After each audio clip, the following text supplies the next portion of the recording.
They're a moment in life so ordinary, so small, so unremarkable on the surface, that we never think to examine them. And yet, inside those tiny, unguarded moments lives an extraordinary amount of truth. Someone points a camera at you, a phone, a lens, a screen suddenly showing your own face. What happens next, in that fraction of a second before you think, before you adjust, before you decide how to appear, is not a performance. It is a confession. Carl Jung believed that the most revealing moments are not the ones we plan. They are the ones that catch us before our defenses arrive, before the mask we wear for the world slides back into place. That split second when the camera turns on and your body responds before your mind has time to intervene. That is your psyche speaking in its most honest voice. This is not about whether you are photogenic or camera shy.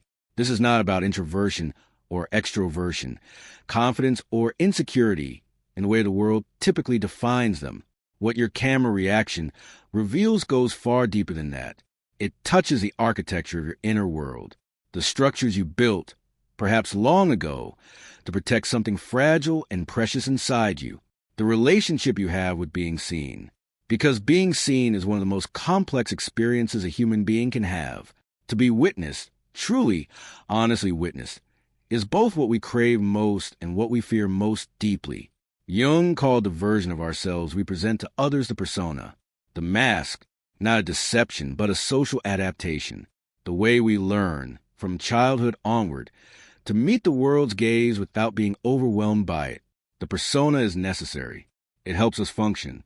It allows us to navigate relationships, careers, and social life with some degree of stability. But the persona is not the self. And the moment a camera turns on, something inside you must decide, in a fraction of a second, which one to show. There are 5 instinctive reactions people have when a camera suddenly faces them. 5 distinct patterns, each one shaped by years of lived experience, early emotional learning, and a particular wound or gift that lives at the center of your relationship with visibility. None of these reactions is better or worse than the others. None of them is a flaw to be fixed or a virtue to be celebrated. They are simply windows. And through them, if you are willing to look honestly, you will see something that years of self-analysis may not have shown you. Before we begin, think back. The camera comes on. What do you do first? Do you smile immediately and find your angle? Do you freeze and go still? Do you cover your face or look away? Do you immediately look at your own image in the preview? Or do you physically step away from the frame entirely? Hold that image in your mind. Do not analyze it yet. Simply notice. Your first instinct, not what you wish you did, not what you eventually do, but that very first involuntary movement. That is the one that matters. Now let's explore what it means. If your first instinct is to smile immediately and find your angle, the instant performer, the camera turns on, and something in you activates before you're even fully aware it has happened. A smile appears. Your chin tilts slightly. Your shoulders may adjust. Your body knows what to do. And it does it automatically, almost like a reflex trained over a long period of time.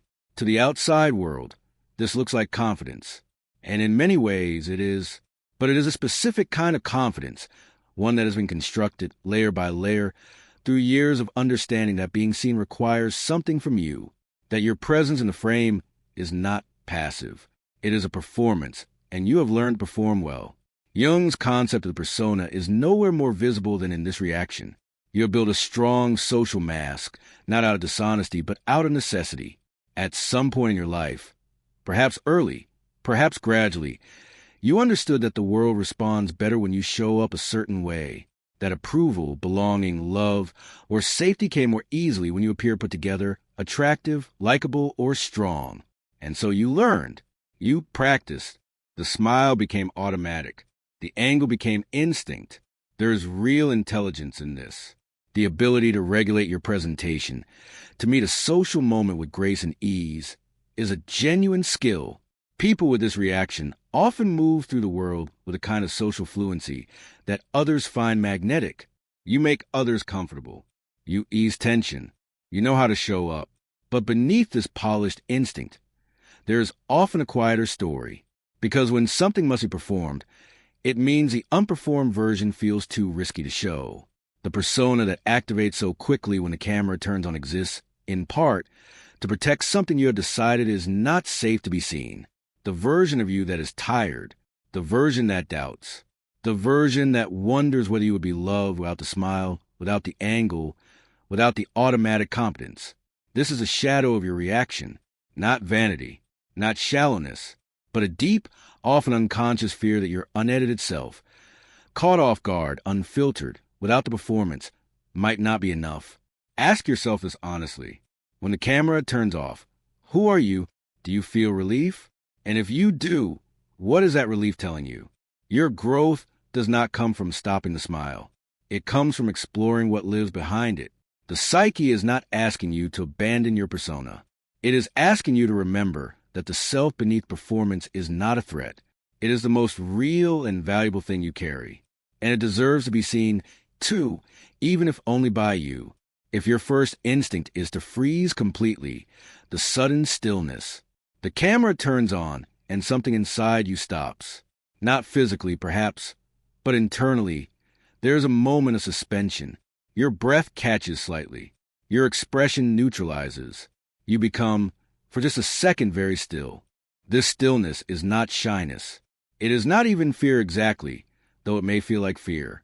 It is the psyche's oldest protection mechanism activating, the instinct to become invisible when something focuses its gaze on you, like an animal in a forest that senses a predator and goes motionless.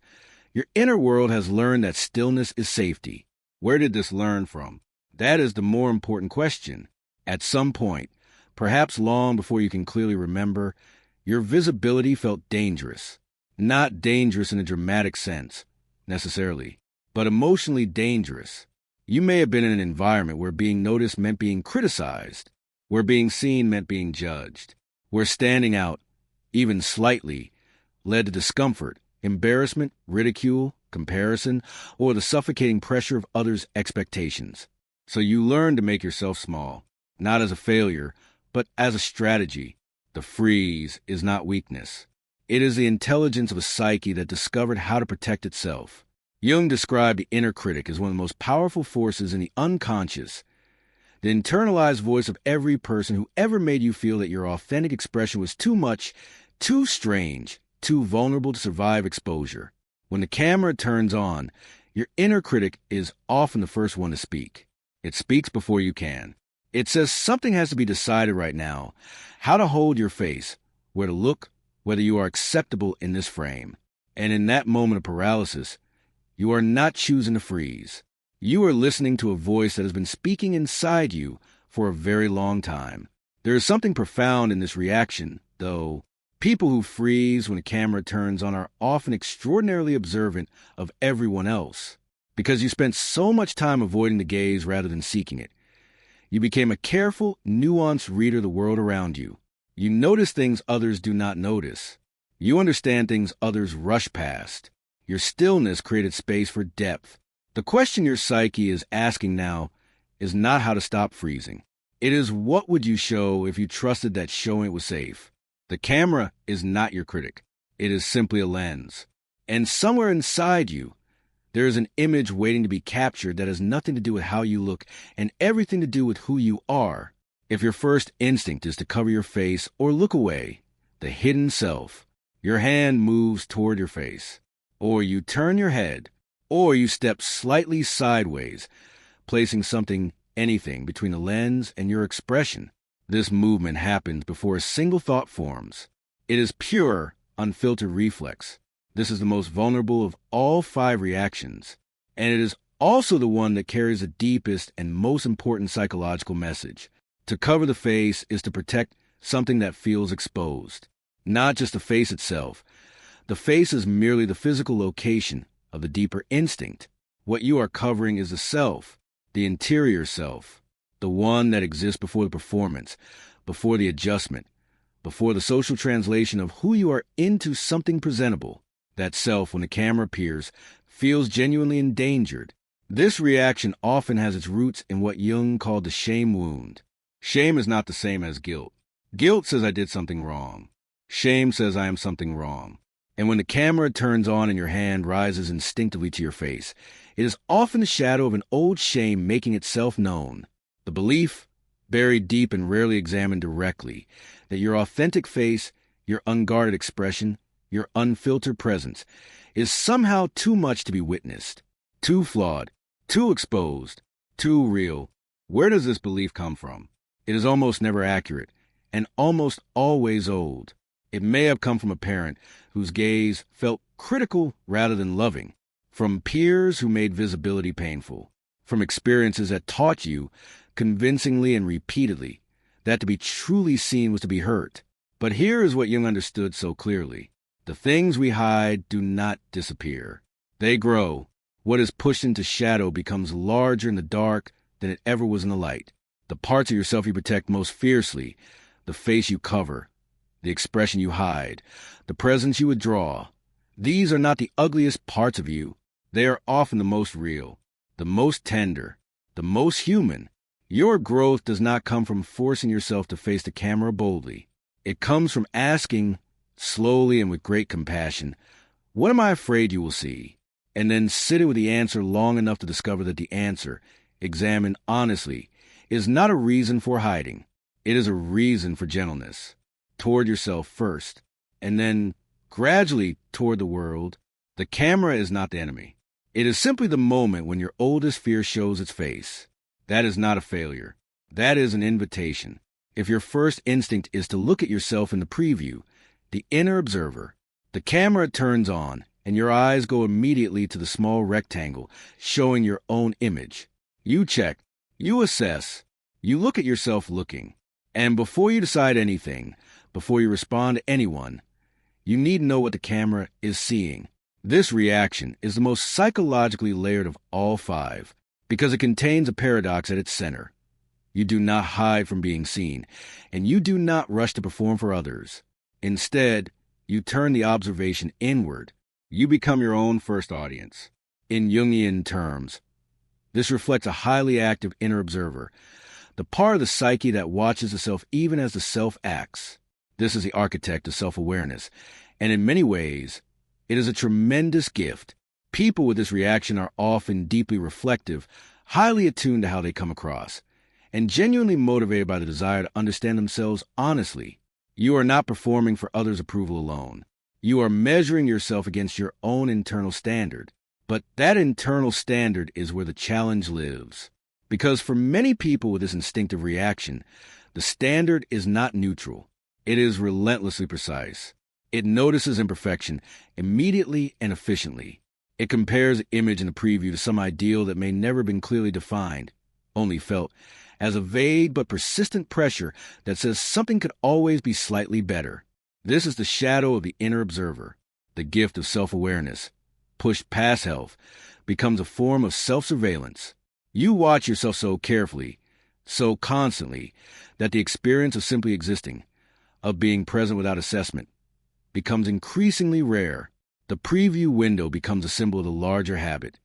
The inner scrutiny that runs, often beneath conscious awareness, as a constant background process. There's something else worth noticing. When you look at yourself first, before anything else, you are also, in a sense, try to see yourself before others do, to catch what they will see, and to manage it, if necessary. This is not vanity. It is a form of vulnerability management, a way of maintaining some control over the image that exists of you in the world's perception. Ask yourself this.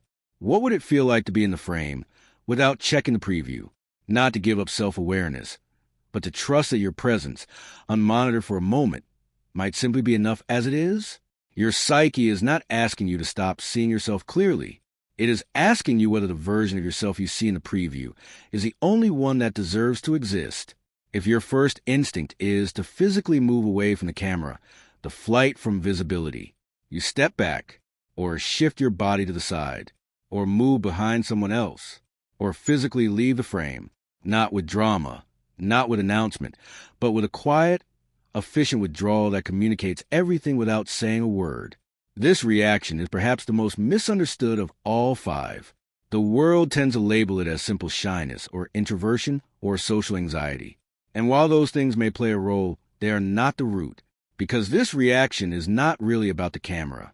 It is about what the camera represents: visibility, exposure, the experience of existing in someone else's perception without being able to control what they do with what they see.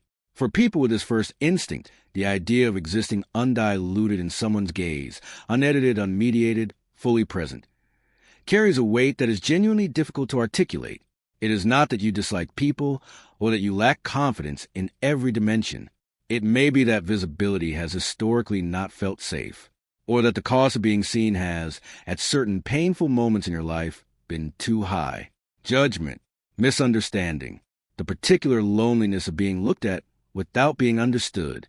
Jung wrote of the fear of exposure as one of the deepest human vulnerabilities, the terror that if someone were to see you fully and completely, they would find something insufficient, something that does not measure up. And the flight response, the body moving away from the lens, is the psyche acting on that ancient, wordless fear before the conscious mind can intervene. But there is something else alive in this reaction, something that deserves recognition. The person who moves away from the camera often has a richly developed interior world.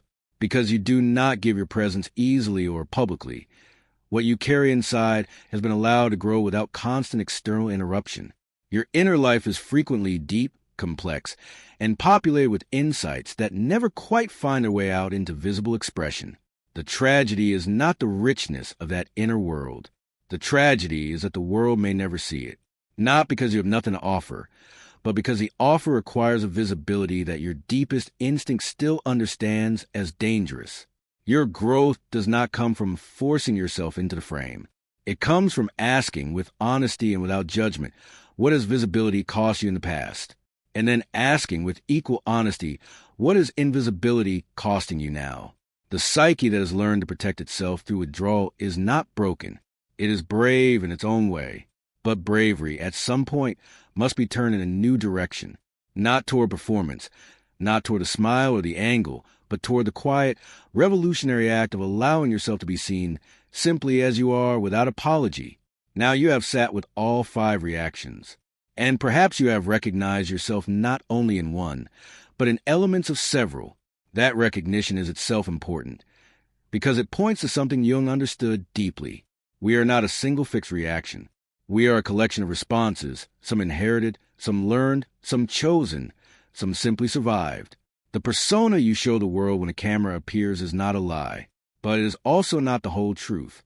Behind every reaction, every smile and freeze and cover and retreat, lives the actual self, the one that existed before you learned how you were supposed to appear, the one that still exists beneath all the strategies you developed to make existing feel manageable. The camera, in this sense, is not a tool for capturing an image.